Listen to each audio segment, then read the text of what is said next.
Get a £5 free bet every week with Offer Club from William Hill. Simply stake a total of £20 or more across the week on pre-match football accumulators with 4 or more selections, and you'll get a £5 free bet on the Friday. Join William Hill Offer Club on mobile or online now.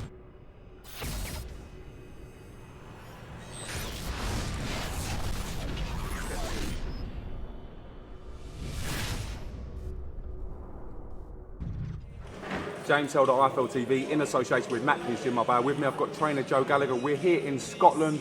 Head of Scott Cardle defending his British title against Kevin Hooper. Also top of the bill, WBA World Champion Ricky Burns in actions against Kirill Willick, as well as the big men as well. Firstly, how are you, Joe? Yeah, not too bad, James. Good to see you, my friend. Good to see you. How's everything keeping you? Yeah, good, mate. Busy start to the season. Ups and downs. Obviously, the highs of Liam Smith's fight over in Dallas. Anthony Crolla, Linares. And then, like you say, obviously Callum Johnson winning, Marcus Morrison winning, Callum Smith, Paul Smith. So a mixed bag for the start of the season, and a tough fight tomorrow night for Scott Cardle. I'd like to focus a little bit on Scott Cardle's fight, if you like. Firstly, if he wins against Kevin Hooper, does that mean he's won the British title outright? Well, they say it's 3 defences of the British title, but it's not something I really want to talk about or address until we've won. Them things have a habit of coming back and biting you on the arse, and it's also showing huge disrespect to Kevin Hooper and his team. Kevin Hooper's a good fighter. He's come through the small hall circuit. He's had good wins over Ben Wager and Dingsdale, and he's a competent fighter, and we've got a tough fight in our hands tomorrow night, and if we win, then hopefully we'll have a good case for owning the belt outright. Do you think Scott Cardle needs a big performance here in Scotland? I know he came in for some criticism potentially for his performance against Dodd. In your opinion, do you think he needs a big performance here?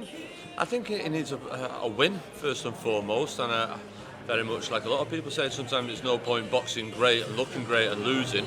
I don't mind if we win and we win ugly. It's all about getting the win and keeping that momentum going and defending that British title tomorrow night, and then going on and possibly fighting for the European title. But Scott Cardle, big performance. It'd be great if he came out there like he did it when he fought for the English title, had a first round knockout, something like that. But listen, we're just after the win tomorrow night, and it's win by any means as well. I want to touch on a little bit of the fighters that have been in big fights recently. Firstly, Anthony Crolla, hugely disappointing night for him in Manchester against Jorge Linares. From a team's point of view and from Anthony's personal point of view, how do you assess that night looking back on it now? Yeah, listen, I think sometimes you can be a little bit greedy, James, and I think, listen, you're disappointed. We were in the fight, we wanted to win, it was a great opportunity.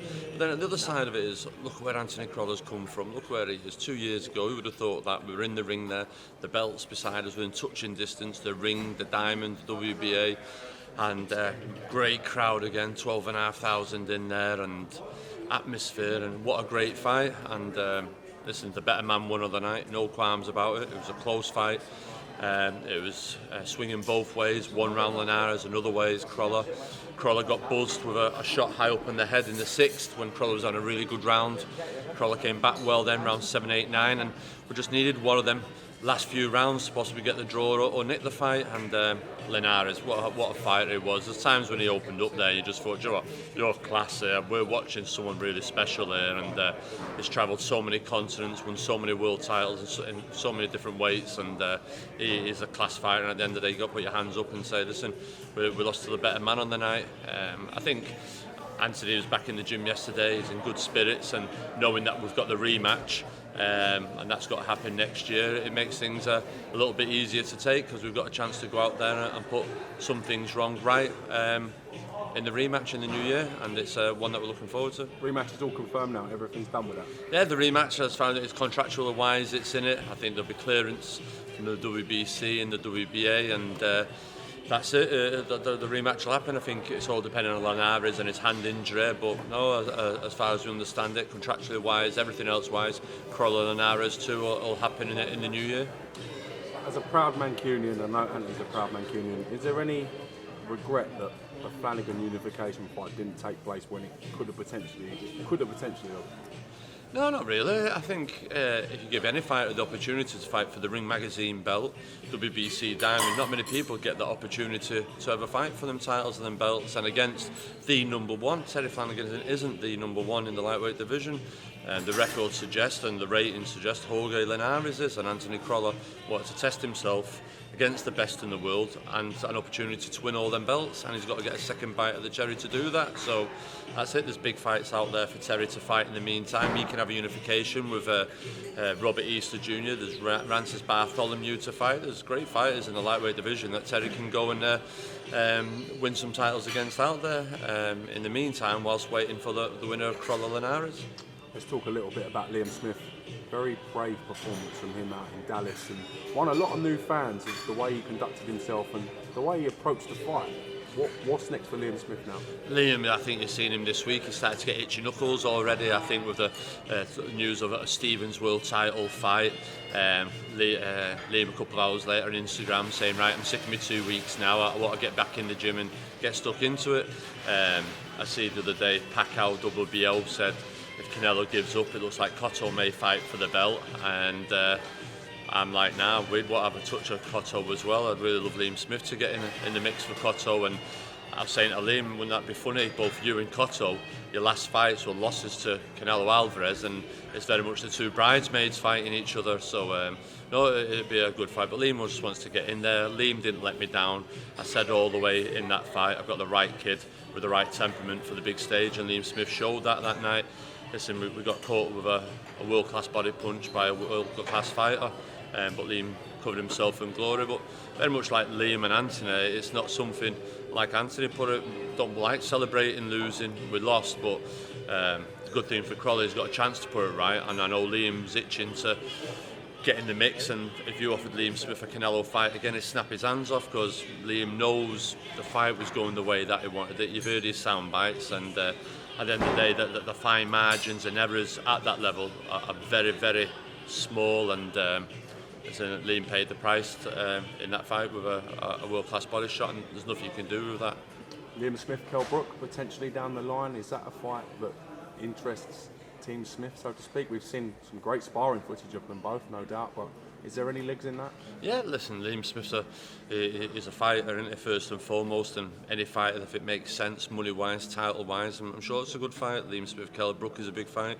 Liam Smith, Cotto, Kell Brook, after his performance with Kell Brook, Triple G, he must really want the Canelo fights, he wants the Cotto fights, the Khan fights, always there for Kell Brook, so there's big fights for all of them. I think both Kell Brook and Liam Smith showed stocks rose from both the losses, ironically, which beforehand not many people give neither kid a chance, but they both went in there and acquitted themselves very well, and I think people over in America now that they'll both get big opportunities over in America, and I think America have already been on already wanting Liam Smith to possibly go and fight over there again, so I don't know whether much we'll see Liam Smith fight in the UK again. We've seen in the last week what's been a real sort of sad and real testing period for boxing with the tragic passing of Mike Towell. We've seen people like Ricky Hatton leading the way in, sort of drumming up support and financial support as well, which is really needed at this time. What are your thoughts on the tragic circumstances regarding Mike Towell? Yeah, it was. I woke up the Saturday morning and looking through the Facebook, and I seen the message from his girlfriend that she put out saying that like the child and lost her dad and she'd lost her boyfriend, and it's like, wow, it's numbing that when you put it like that.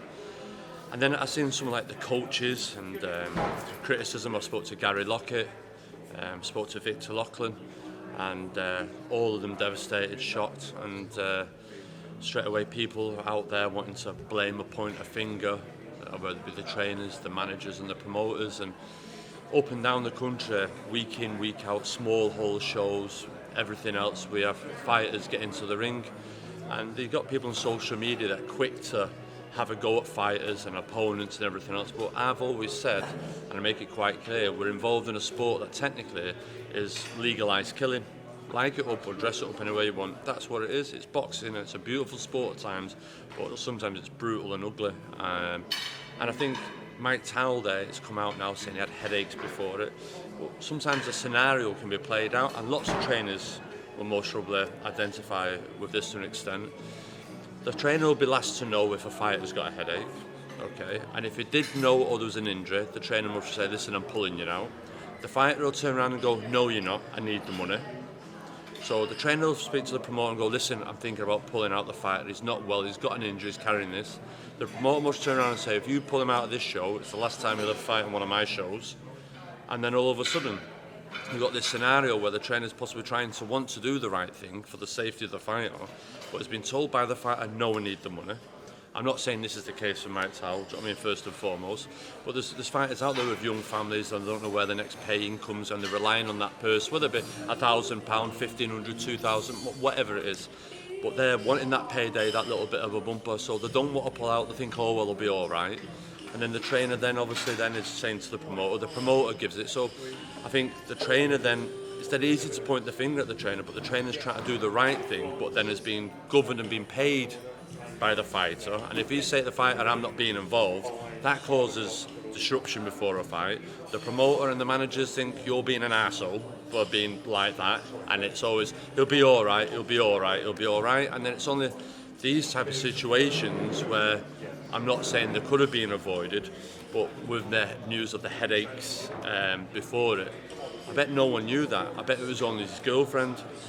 And his mother said to her, don't you dare say anything, we'll be all right, it's nothing new. But when you're involved in sport and boxing and the results of what can happen where you can lead to death and everything else, you just can't take chances. And I always remember Michael Brodie when I first started coaching, and the Murrays coming through and other fighters, John Boy Marshall, Eddie Evans, and Brodie always used to say, if you're not right, don't fight.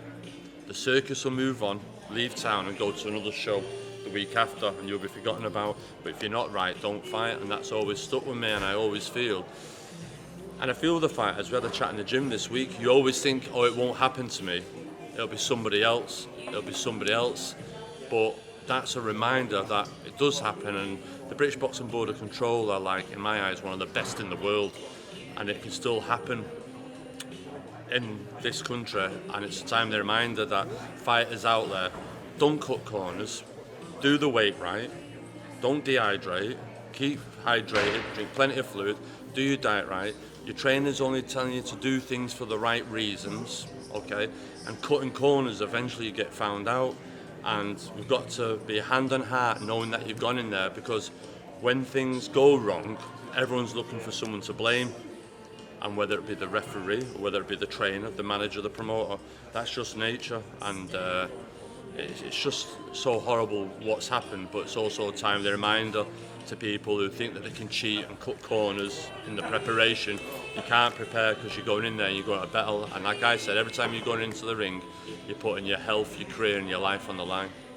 Gary Lockett, for instance, he was in the corner when his fighter Nick Blackwell against Chris Eubank, the situation that happened with Blackwell being taken ill after the fight, to then be in the opposite corner, obviously with what happened to Mike Towell.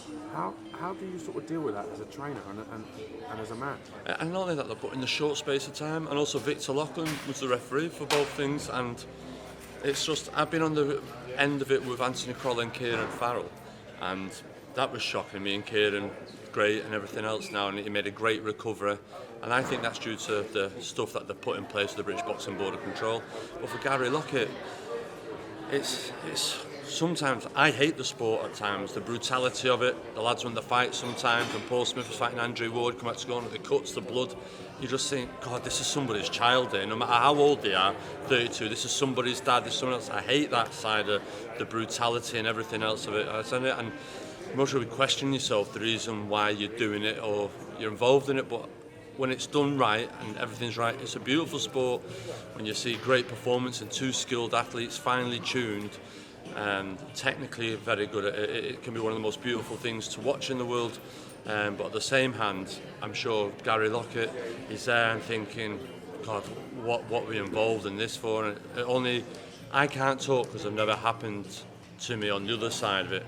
But I'm sure if it did, I'm sure I'd question what I would do and why I'd be in this sport, daft as it sounds. Does that make sense? It's hard to get over. It's such an emotional subject that, like the heavyweight in New York, who did brain injury. I've got for his fighting now.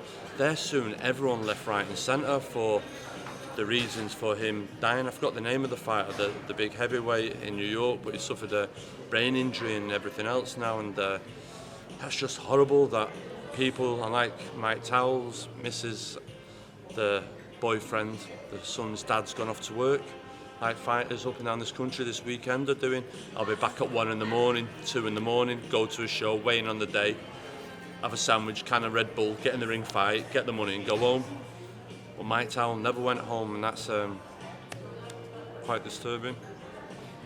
Quite a hard thing to deal with, you know what I mean? Yeah. You've got to commend people, like I said, that are trying to raise awareness and help financially, because said someone's lost their husband, someone's lost their dad. You know what I mean? No, exactly, and listen, it's well known, me and Eddie always have blazing rows or whatever, and I'm a pain in the ass, but I'm always trying to get the most money for my fighters every time they step in the ring, because they are literally putting their health on the lines, and it's a stark reminder. And when you read what footballers are on and while television's pumping so much money into the football, you read what Ant and Dec are getting for presentation, joking aside for presenting, yet you have men here putting their lives on the line, and they're trying to pay people what they were being paid 20 years ago, but with inflation and everything else that's gone on, the money should be on the TV, and the TV executive there, that boxing is the pay-per-view that earns their money, need to pay these fighters more money, because they're providing the entertainment on the pay-per-view model that bankrolls everybody,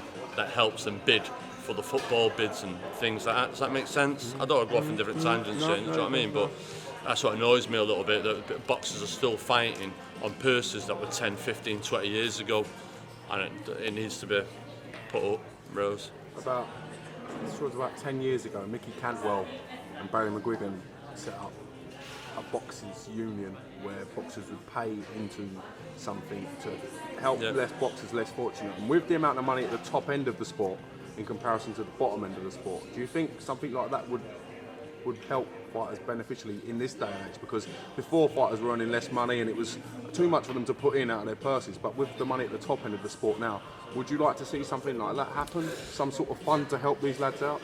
Yeah, but I think the British Board of Control do what they can at times. I think there's lots of ex-boxers associations up and down the country. London Ex-Box Association's the one in Manchester, do a lot of fundraising events, golf days, charity nights, dinner nights, to try and raise money the best that they can to help fighters who may fall on hard times. But I do feel that in all walks of life and in sport, whether it be football or you've seen the Tyson Fury this week, I do feel that aftercare is something that can be improved on. As good as it is, it can be improved on. It's like when you watch that film, Concussion, where about the NFL players afterwards. That's a great film and a leading example.